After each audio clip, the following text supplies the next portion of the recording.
आम्ही 2 ऑक्टोबर 2024 रोजी केज तालुक्यातील केज पोलीस स्टेशन आणि इसोबगड पोलीस स्टेशन हद्दीतील अवैध धंदे बंद करण्याबाबत निवेदन दिलं होतं.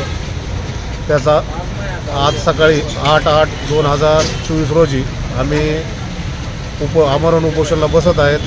तरी जोपर्यंत केज तालुक्यातील अवैध धंदे, दारू, मटका, अवैध वाळू उपसा, चंदन तस्करी, गुटखा, पत्त्याचे क्लब, ऑनलाईन चक्री मटका जोपर्यंत बंद होत नाही तोपर्यंत उपोषण करणार नाही. आणि पोलीस प्रशासनाचं याच्याकडे दुर्लक्ष असल्यामुळं सगळे खुल्या पंचायत समिती, तहसील, पूर्ण ऑफिसच्या बाजूला मटक्याचे आणि गुटख्याचे सगळे दुकानं चालू आहेत. पोलीस प्रशासनाचं याच्यावर दुर्लक्ष आहे. तरी आम्ही जोपर्यंत बंद होत नाही तोपर्यंत उपोषण सोडणार नाही.